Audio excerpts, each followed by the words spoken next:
오순절 성령 강림 이후 베드로의 설교를 듣고 초대교회는 놀라운 일이 일어났습니다. 3,000명이 회개하고 예수의 이름으로 세례를 받고 초대교회 공동체를 이루었습니다. 성령의 충만함으로 새롭게 변화된 교회는 그 안에서 서로가 놀라운 일을 경험하고 있습니다. 어떤 변화와 능력이 초대교회의 모습이었을까요? 42절을 함께 읽겠습니다.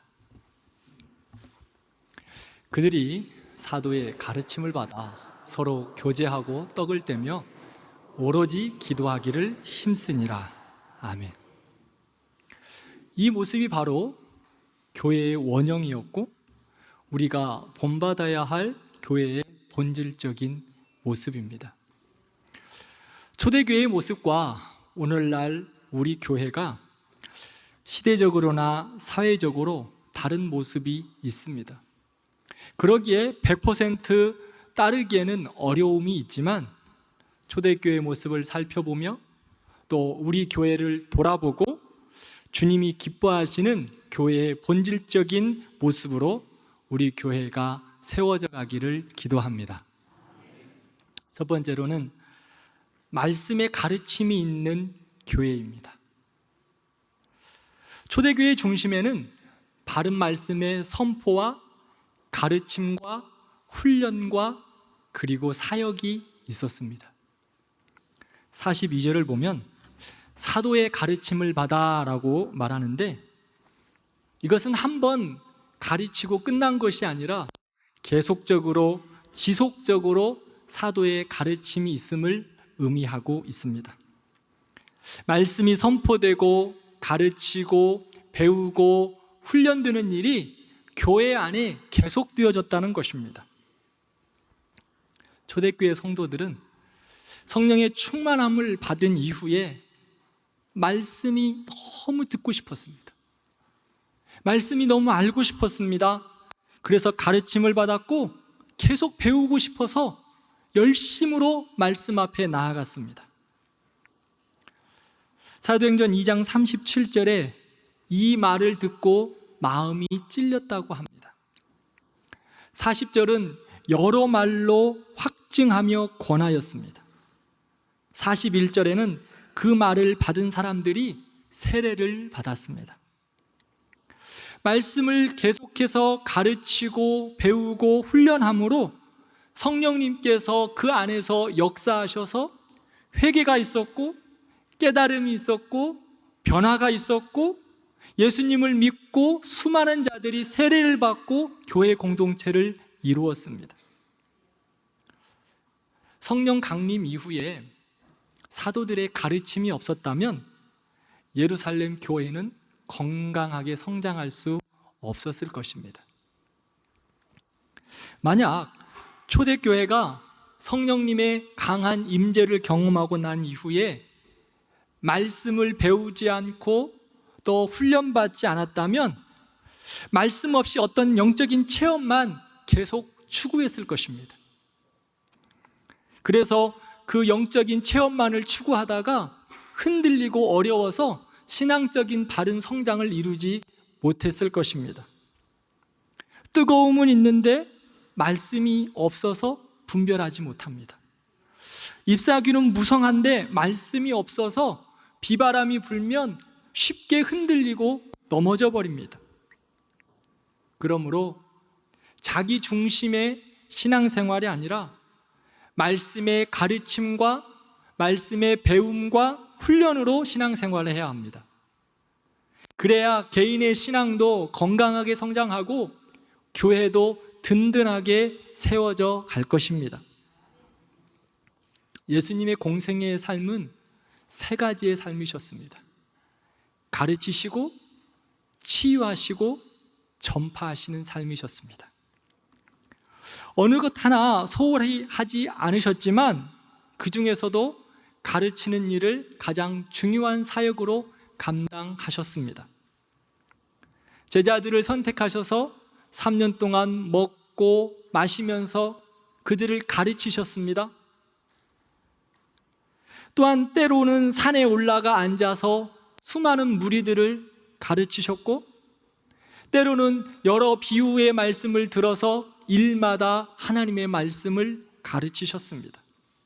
그리고 예수님은 마지막에 명령하셨습니다. 마태복음 28장 말씀을 함께 읽겠습니다.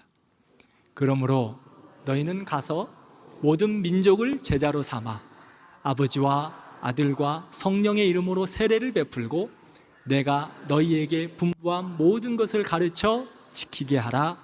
아멘. 그렇습니다. 어두운 세상 가운데서, 시험 많은 세상 가운데서 하나님의 사람으로 살아가기 위해서 주님은 우리에게 말씀하십니다. 가르쳐 지키게 하라. 이런 어두운 세상 가운데 하나님의 사람으로 성령의 능력으로 살아가기 위해서 말씀을 전하고 가르치고 지켜야 합니다. 우리 예수님이 가르치신 것처럼, 사도들이 가르치신 것처럼 우리도 가르치고 배우고 훈련해야 죄 많은 시대, 어두운 시대, 시험 많은 시대 속에서 하나님의 사람으로 살아낼 수 있는 것입니다.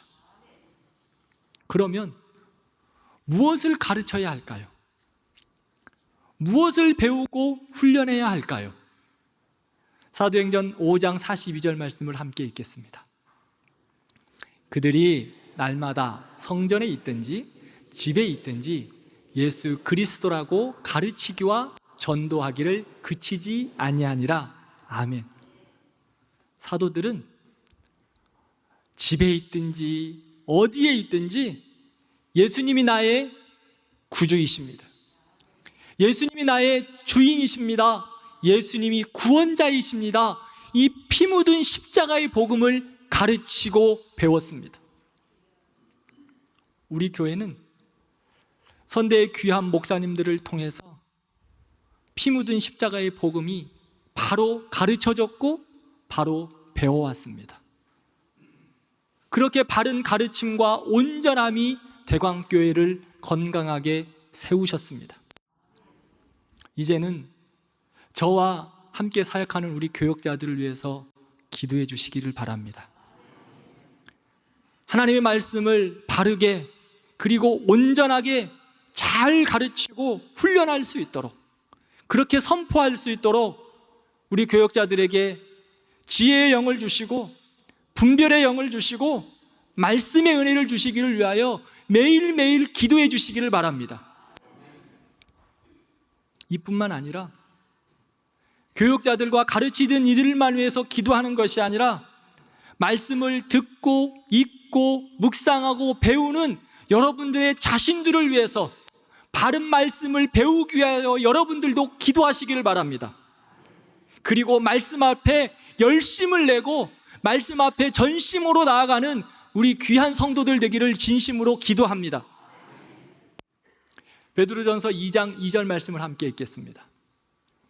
갓난 아기들 같이 순전하고 신령한 젖을 사모하라. 이는 그로 말미암아 너희로 구원에 이르도록 자라게 하려 함이라. 아멘. 여기서 말하고 있는 사모하다라는 말은요, 헬라어로 에피포세오라는 단어인데 이 말은 갈망하다라는 뜻입니다. 그런데 갈망하는 것이 한 번으로 끝나는 것이 아니라 갈망하는 것이 메아리처럼 들려온다. 이게 바로 사모한다는 것입니다. 즉 갈망하고 갈망하고 또 갈망하고 또 갈망하는 겁니다. 말씀을 향하여 내가 갈망했습니다. 그러면 또 다시 메아리처럼 들려오는 겁니다. 말씀을 그렇게 사모하고 말씀 앞에 그렇게 나아가는 것입니다. 갓난아기가 배고파서 울기 시작하면 엄마가 노래를 불러주거나 아무리 놀아주면서 흔들어도 아이는 그치지 않습니다. 엄마가 젖을 물려줘야 합니다. 먹을 것을 주어야 합니다. 사랑하는 성도 여러분, 배고픈 갓난아이가 엄마의 젖을 그렇게 사모하는 것과 같이 갈망하는 것과 같이 하나님의 말씀을 사모하고 갈망하고 또 갈망하고 또 갈망하고 또 갈망하고 또 갈망하는 우리 성도들이 되기를 진심으로 기도합니다. 갓난아이가 젖을 먹어야 자라납니다. 우리도 하나님의 말씀을 먹어야 자라나고 성장합니다. 그러므로 하나님의 말씀을 듣고 읽고 배우고 훈련받는 우리 성도들 되기를 진심으로 기도합니다. 그래야 잘할 수 있습니다. 그래야 세상을 이겨낼 수 있습니다. 하나님의 사람으로 온전히 설 수 있습니다. 시편 기자는 시편 119편 131절에 내가 주의 계명들을 사모함으로 내가 입을 열고 헐떡였나이다 라고 말씀합니다. 하나님의 말씀을 사모하여 그 말씀을 듣고 배우고 가르침을 받기 위하여 목마른 사슴이 시냇물을 찾아 헤매이는 것과 같이 생수를 찾아 헐떡이는 것과 같이 그 말씀 앞에 나아간다고 말씀하고 있습니다. 우리 대광교회 모든 성도들이 하나님의 말씀을 듣고 읽고 배우고 가르치고 함께 훈련받는 일에 헐떡이는 그 말씀 앞에 헐떡이며 나아가는 귀한 성도들 되기를 진심으로 기도합니다. 생수와 같은 말씀을 먹어야 성장합니다. 사람들은 나이가 들수록 배우기를 주저합니다. 안주함이기도 하고 편안함이기도 하고 때로는 교만하기 때문에 배우지 않습니다. 우리의 심령 가운데 겸손함을 주셔서 하나님의 말씀을 늘 배우는 우리 성도들 되기를 바랍니다. 우리의 몸은 나이가 들면 연약해집니다. 그것은 하나님이 우리에게 허락하신 순리입니다. 그러나 우리의 영은 하나님의 말씀으로 듣고 배우고 훈련되어짐으로 말미암아 강건해지고 새로워져서 독수리 날개쳐 올라가듯이 날마다 하나님을 향하여 올라갈 수 있습니다. 세상을 이기는 능력이 그 말씀에서부터 나오기에 말씀을 듣고 읽고 묵상하면서 하나님의 사람으로 더욱더 강건해지기를 기도합니다. 예루살렘 교회는 성령의 역사하심과 충만하심 가운데 끊임없이 말씀을 가르쳤습니다. 끊임없이 말씀을 배우고 훈련하는 일에 전념하였습니다. 그러므로 세상이 감당할 수 없는 교회로 생명의 역사가 일어나는 교회가 되었습니다. 우리 대광교회도 계속하여 바른 말씀을 가르치고 선포하고 또 함께 배우고 훈련받음으로 말미암아 그리스도의 장성한 분량에까지 자라나기를 기도합니다. 우리 교회가 말씀의 부요함과 풍요함으로 세상이 감당할 수 없는 생명의 역사가 있는 생명의 공동체 되기를 진심으로 기도합니다. 둘째로 사랑의 교제가 있는 교회입니다. 하나님의 사람들이 말씀 앞에 나아갈 때 개인과 교회는 영적인 교제를 경험하게 됩니다. 성령님의 임재를 경험한 초대교회는 말씀의 가르침을 따라 세상에서 볼 수 없고 경험할 수 없는 사랑의 교제가 일어났습니다. 바로 코이노니아입니다. 42절 말씀을 보면 사도의 가르침을 받고 서로 교제했다라고 말씀합니다. 코이노니아라는 이 말은 성경에서 처음 쓰여진 단어인데요, 말씀의 가르침을 받은 하나님의 사람들에게 나타나는 현상이 바로 교제입니다. 하나님의 말씀을 듣고 배우고 가르치면 그 은혜 가운데 교제한다는 거예요. 말씀의 역사를 따라 사랑의 교제가 시작되었습니다. 그럼 어떻게 교제하였을까요? 어떤 사랑의 교제가 있었을까요? 사랑의 교제의 첫 번째 특징은 모임입니다. 모였다는 것입니다.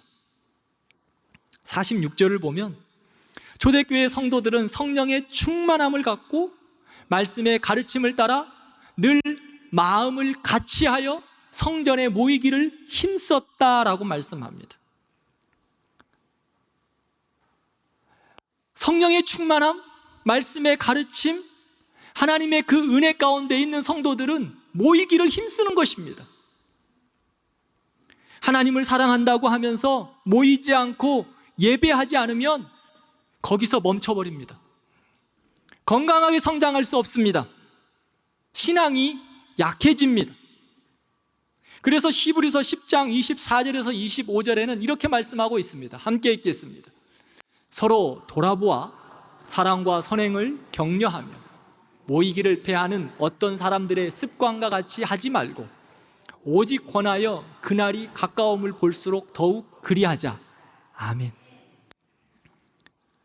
말세의 때에 마귀가 교회를 넘어지게 하는 방법은 모이기를 해치는 것입니다.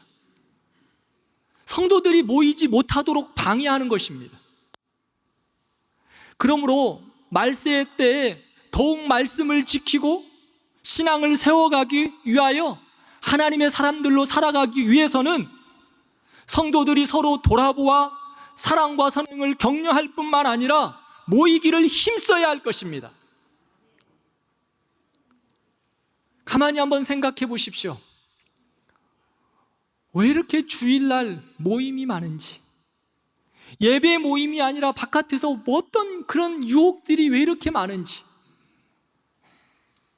우리의 생각과 마음을 조금만 하나님에서 벗어나면 왜 이렇게 예배에 참여하지 못하는 귀한 약속들이 세상에 생기는지 모르겠습니다. 제가 왜 귀한 약속이라고 한지 기억나십니까? 하나님보다 더 귀한 것들이 너무 많아진다는 거예요. 그것은 주님께서 우리에게 말씀합니다. 우상이라고. 하나님을 예배하는 이 시간보다 더 귀하게 여기는 것은 우상입니다. 하나님은 그 우상에서 우리에게 말씀해요. 떠나라고.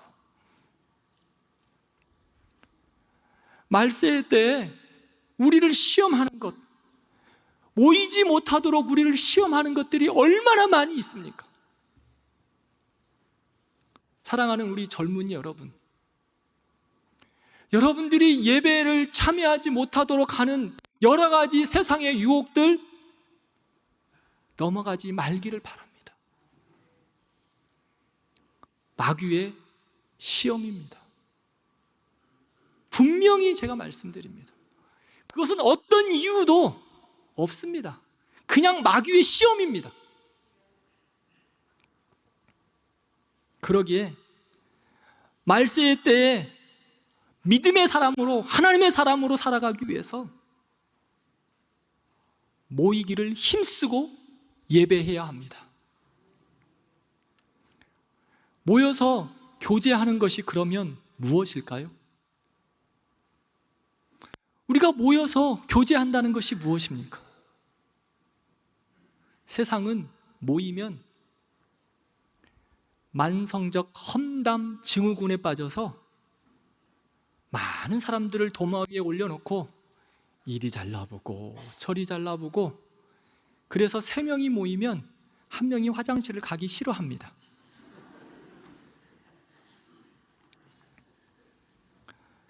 분열의 영이 이 세상 가운데 너무 가득한 거예요.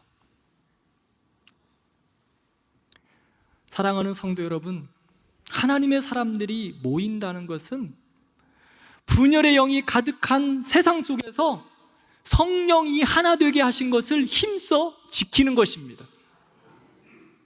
교회는 하나님의 부르심을 받은 다양한 사람들이 모인 하나님의 영원한 가족, 영가족입니다. 여러분들과 저는 예수님 안에서 영가족 되었습니다. 사도행전 2장 9절에서 11절을 보면 국적도 다르고 또 모양새도 다르고 언어도 다르고 일치되는 것이 하나도 없는 사람들이 성령으로 모여 하나 되었습니다. 그것이 바로 교회를 이룬 것입니다. 하나 되었습니다. 그러므로 모여서 교제하는 것은 하나 되는 것입니다. 전라북도 김제에 가면 금산교회라는 교회가 있습니다. 그 교회는 기역자 예배당으로 아주 유명한 교회입니다. 왜 기역자일까요? 한국의 초대교회 당시 남녀가 유별하였기에 좌우로 남녀의 예배 공간을 구분한 곳입니다. 이렇게 구분하지 않은 교회들은 천막으로 막을 쳐서 남녀가 구별하고 설교 강단은 앞에 있는데 다 나눠져 있었던 것입니다. 그런데 이 금산교회가 기역자 예배당으로 유명한 것뿐만 아니라 더 유명한 것은 교회의 하나됨과 사랑의 교제가 충만했다는 것입니다. 그렇게 시작한 교회입니다. 금산교회는 조덕삼이라는 김제에 살고 있는 지주가 데이트 선교사로부터 복음을 듣고 그의 머슴이자 마부였던 이자익과 동네 사람들이 함께 예배 드리면서 시작한 교회입니다. 마부 이자익은 먹을 것을 찾아 고향을 떠나 조덕삼의 집에서 머슴살이를 하였습니다. 그는 그곳에서 주인 조덕삼과 함께 예수님을 영접했고 금산교회에서 신앙생활을 하였습니다. 교회가 성장하여 이제 장로님을 피택하게 되었습니다. 공교롭게도 조덕삼과 그의 머슴이었던 이자익이 함께 후보가 되었습니다.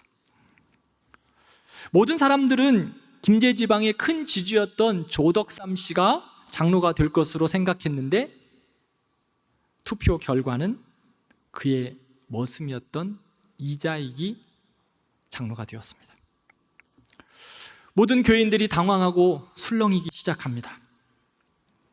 머슴이었던 이자익이 장로가 되면 상전이었던 그의 주인이었던 조덕삼이 이자익의 설교를 들어야 하고 머슴인 이자익에게 말도 함부로 할 수 없는 것을 의미합니다.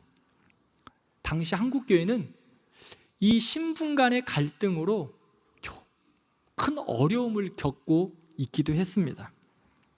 그런데 조덕삼 씨는 교인들에게 이렇게 이야기합니다. 이 결정은 하나님이 내리신 결정입니다. 우리 금산교회는 참으로 훌륭한 일을 해냈습니다. 저희 집에서 일하는 이자익 영수는 저보다 신앙에 대한 열의가 대단합니다.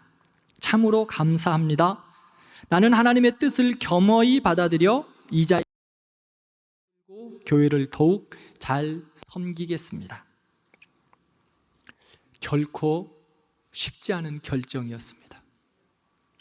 이 두 사람은 집에서는 여전히 주인과 머슴으로, 교회에서는 집사님과 장로님의 관계로 자기 본분을 잘 감당했습니다. 조덕삼은 이후에 이자익 장로를 평양신학교로 보내고 그곳에서 훈련을 받고 목사가 될 수 있도록 도왔습니다.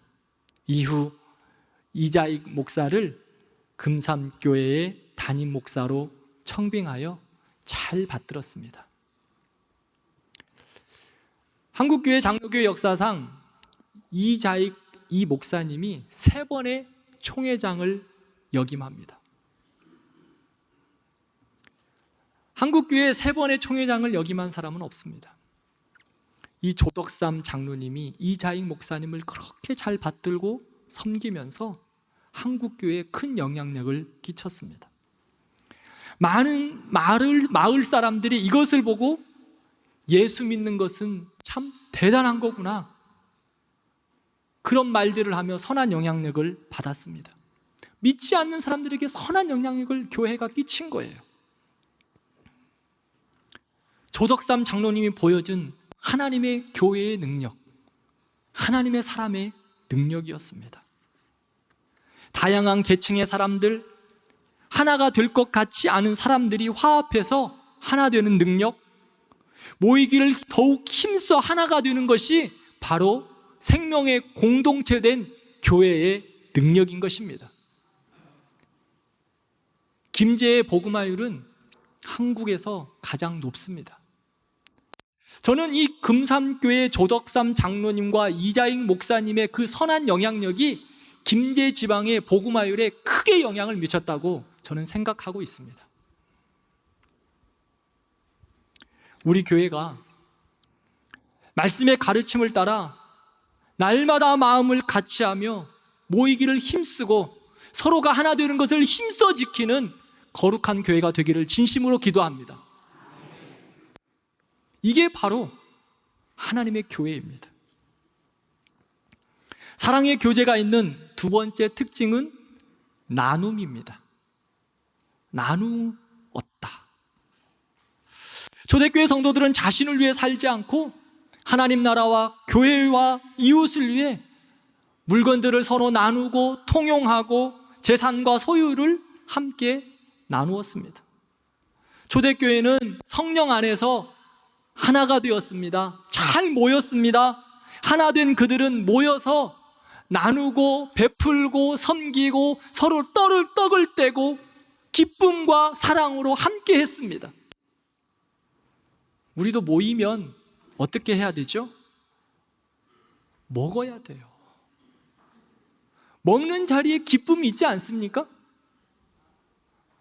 우리 찬양대는 별로 안 드시는가 봐요. 하나님의 사람들이 모이면 날마다 성경만 읽고 찬송만 하고 기도만 하는 게 아니라는 거예요. 떡을 떼고 함께 마음을 나누고 맛있는 것은 나누어서 먹어야 돼요. 제가 신방하면서 얼마나 맛있는 것들을 주시는지 열심히 먹고 있습니다. 근데 권사님들 이한길 목사 잘 안 먹는다고 잘 먹고 있으니까 괜찮아요. 열심히 저도 먹겠습니다. 초대교회는 이런 나눔과 섬김과 함께함이 있었습니다. 이런 나눔은 자신들의 의를 드러내는 것이 아니라 성령으로 인하여 새롭게 변화된 삶입니다. 자기 중심의 삶에서 다른 사람을 생각할 줄 아는 그러한 변화된 삶, 새로운 가치관의 삶이 되었던 것입니다. 나눈다는 거 쉽지 않습니다. 자신의 시간과 물질이 아깝지 않은 사람들은 어느 누구도 없습니다. 물질은 자신의 수고와 노력과 또한 피와 땀의 결정체이기에 모든 이들에게 소중합니다. 그런데 예수님을 만나고 은혜를 받으면 달라집니다. 꽉 쥐었던 손이 펴지는 것입니다. 도무지 열리지 않던 지갑이 스르르 열리기 시작합니다. 초대교회 성도들은 물질에 대한 인간적인 욕심을 뛰어넘어 그들의 시간과 삶과 물질을 각 사람의 필요에 따라 나누고 베풀고 섬기었습니다. 나눔의 반대는 탐심과 욕심입니다. 골로새서 3장 5절에는 탐심은 곧 우상숭배다라고 말씀합니다. 주님 만나면 탐심의 우상숭배에서 떠나는 것입니다. 나만을 생각하는 그러한 우상숭배, 내 욕심만은 채우는 우상숭배에서 떠나는 것입니다. 떠나서 무엇해야 하냐? 나누는 것입니다. 섬기는 것입니다. 봉사하는 것입니다. 우리 교회가 성령 안에서 하나 되고 나누고 베풀고 섬기면서 교제하기를 진심으로 기도합니다. 그런데 여기에는 희생이 있습니다. 희생하지 않고 나눌 수 없습니다. 희생하지 않고 섬길 수 없습니다. 희생하지 않고 베풀 수 없습니다. 희생해야 합니다. 우리 주님께서 우리 교회를 위하여 희생하신 것처럼, 우리 주님께서 우리를 위하여 십자가에서 희생하신 것처럼 자기 목숨을 내어주신 희생하신 것처럼 우리도 희생해야 합니다. 그래야 나눌 수 있고 섬길 수 있고 베풀 수 있습니다. 나눔은 내 것을 주장하면서 할 수 없습니다. 내 것을 포기하는 것입니다. 나눔은 희생이고 헌신입니다. 사랑하는 성도 여러분, 사랑의 교제가 있는 대광교회, 모이기를 힘쓰는 교회입니다. 사랑의 교제가 있는 대광교회, 나누고 베풀고 섬기는 교회입니다. 말씀의 가르침이 있는 교회, 사랑과 섬김으로 교제가 있는 교회, 어떻게 되었을까요? 47절 말씀을 함께 읽겠습니다. 하나님을 찬미하며 또 온 백성에게 칭송을 받으니 주께서 구원받는 사람을 날마다 더하게 하시니라. 아멘. 교회가 칭찬을 받습니다. 교회가 하나님의 이름에 영광을 올려드립니다. 사람들이 예수님을 칭찬합니다. 구원받은 사람들이 날마다 주께 돌아옵니다. 왜 이렇게 되었을까요? 왜 이렇게 되었을까요? 다르기 때문입니다. 다르기 때문이에요. 말씀의 가르침을 받고 성령의 역사하심으로 사람들이 달라진 거예요. 우리 아이가 달라진 게 아니라 우리 대강교회가 달라진 거예요. 우리가 예수님을 믿고 우리가 달라진 거예요. 예전에 알던 그 사람이 아니에요. 날마다 부족하다, 없다, 죽겠다 하던 사람이 이제는 그의 얼굴이 해와 같이 빛나는 하나님의 빛을 받은 얼굴이 되었던 거예요. 예전에는 욕심으로 가득 차 있고 불평과 원망이 있었는데 이제는 세상이 줄 수 없는 향기가 우리 안에서 품어져 나가는 것입니다. 도무지 열리지 않을 것 같던 지갑이 열리고 그의 입술에서 사랑의 언어가 품어져 나오는 것입니다. 하나님은 당신을 사랑하십니다. 예수님의 이름으로 축복합니다. 잘하고 계시지요? 하나님의 사람들을 만나면 천사를 만난 것과 같은 거예요. 초대교회 성도들 하나님의 말씀에 가르침을 받고 사랑의 교제가 있는 그곳이 변화된 거예요. 달라졌어요. 만나는 이들을 만나면 만나는 이들마다 천사를 보는 것과 같아요. 우리 대광교회 성도들의 모습이죠. 왜 아멘은 안 하시고 웃기만 하세요? 우리 대광교회 성도들의 모습이죠. 교회는 세상과 달라야 해요.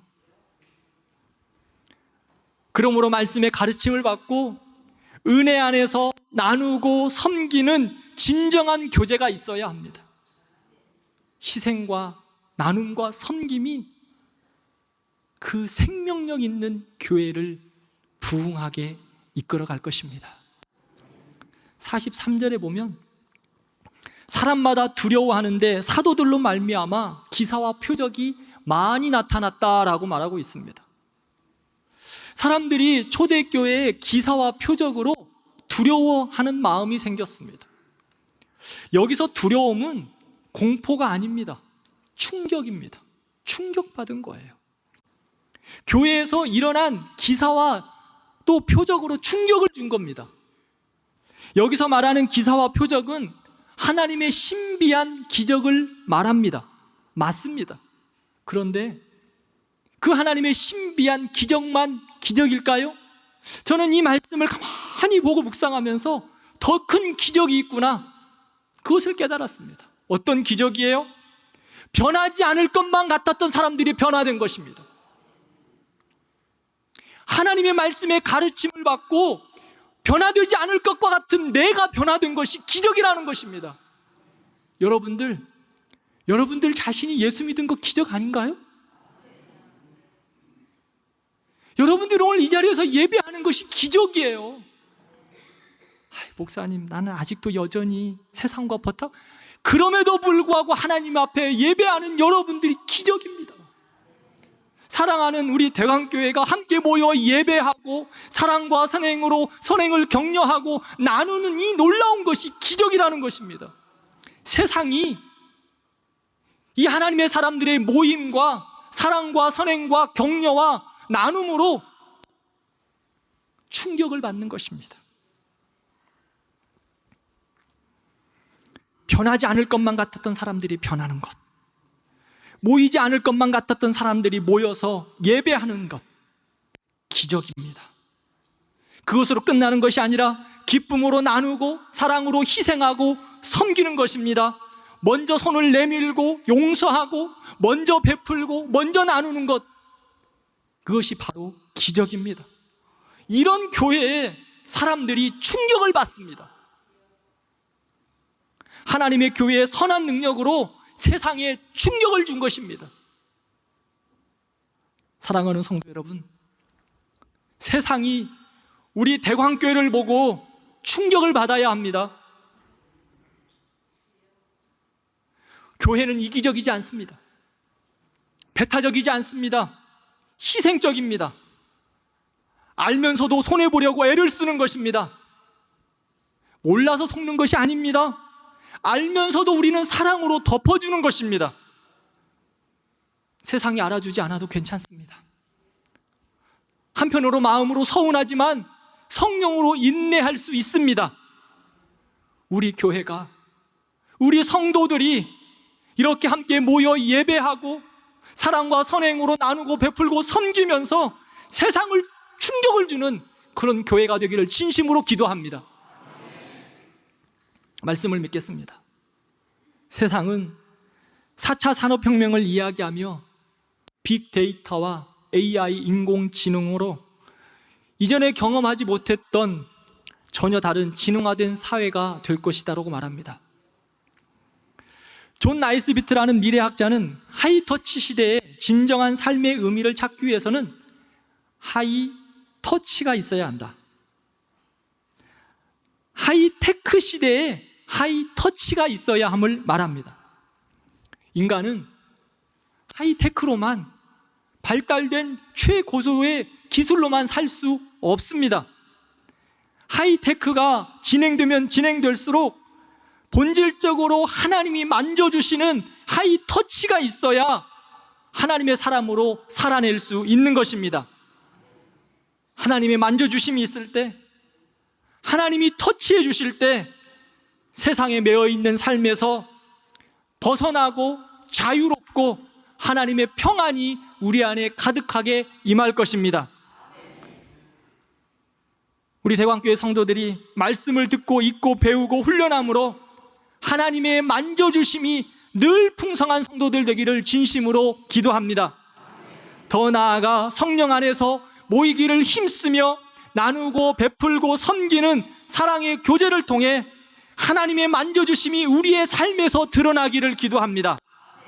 하나님의 만져주심, 그 말씀의 가르침을 눈으로만 보는 것이 아니라 우리의 손으로 만질 수 있는 하이터치가 있고 우리가 그들에게 세상 가운데 보여줄 수 있는 하이터치가 있는 귀한 생명의 공동체, 그러한 삶이 있는 우리가 되기를 진심으로 기도합니다.